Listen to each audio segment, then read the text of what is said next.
Hey there. So, it's officially summer for me. Today was like the official first day of summer. And that means I don't have any more school stress, and all that's left to stress me is like relationships. And it's a lovely day outside. Birds are chirping, the breeze is singing. So let's take deep breaths, dim the lighting throughout the video because the sun is setting, and talk about love. Oh yeah. This is a really awkward introduction. But we're talking about romance and love. And the fact that romance and love are often confused and just warped in our society. And I made a video sort of similar to this, which was like Christian thoughts on dating, I think way early on in my channel history. But this is sort of a bit more immediate. On Saturday, I posted a reworking of You Are in Love by Taylor Swift, which was definitely intentionally changed to be about two people I know. And these two people are people that I'm in love with. Like, one of them's my best friend and the other's a really good friend, and they like each other. I like both of them.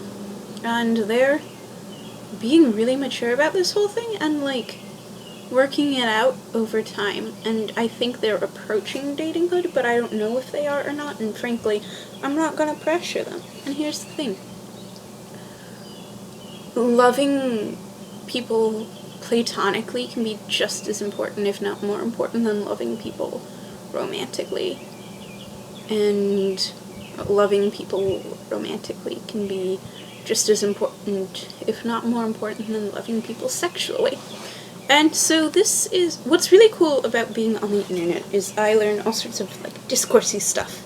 And the fact that I can't put my feet on my chair that holds my laptop while I'm filming.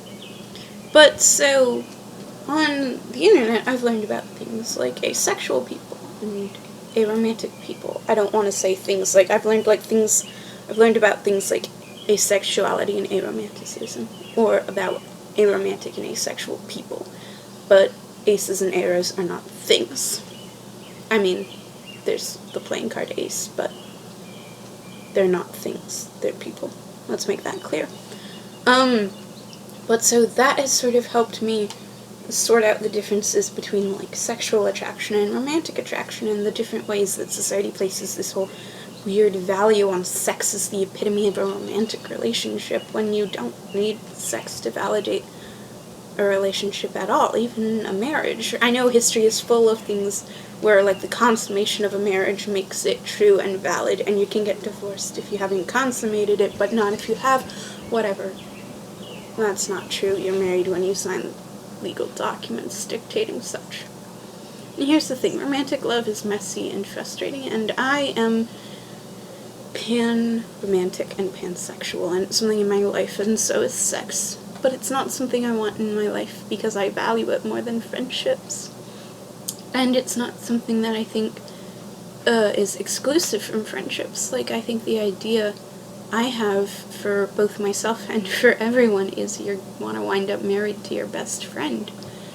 And I know that's not the case with everyone who gets married. Like, it's not the case with my parents, and sometimes it works, and sometimes it doesn't, but, I mean, why wouldn't you marry your best friend? Or why wouldn't the person you marry be your best friend? And so here's the thing, I made the decision to back out of this love triangle because my friends, there are in fact real life love triangles. They are not simply tropes of fiction. They're portrayed way too frequently and way too weirdly possessively, but they are real things that happen. I was just making sure I didn't spill water out of this one's container. Still doesn't have a name, by the way. Yeah, so I don't know what I was saying. But it doesn't, like, the two don't have to be mutually exclusive. And here's the thing. So, like, I'm in love with these two people. But before I'm in love with them, I'm friends with them. And so I'm going to consciously choose whatever is in their well-being because they're my friends. And that's the love that matters. The love I have for all people, the love I have for, especially for, like, my friends. And the Bible talks a lot about love and how love is sacrificial and self-sacrificing. And so while I, as an individual, would rather attempt to date either of them, or both of them, honestly, it's in the interest of their happiness to not really do that. And so I've talked to both of them about this. I've talked to the guy about it and the girl about it, and we've had lots of emails, and everybody's on the same page, and I honestly don't feel bitter.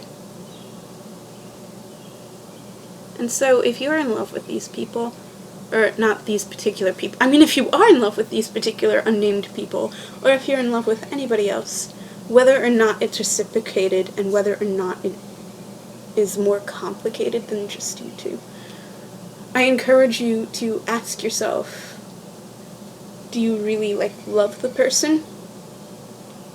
Or are you just sort of infatuated with them? And if you love them, how do you love them?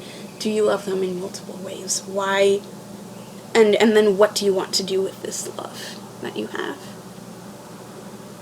And when you finally answer these questions, you then can sort of know how to act. And it was when I finally sat down... Rude! It was when I finally sat down and was like, listen, I want their happiness as the ultimate goal, that I was able to really let go. And, like, I still want to date both of them, but it's much less pressing on my mind. And this, if you're following me on Tumblr, not this YouTube channel, but me on Tumblr, this is the ultimate closure of the noodle tragedy. I hope you have a great day.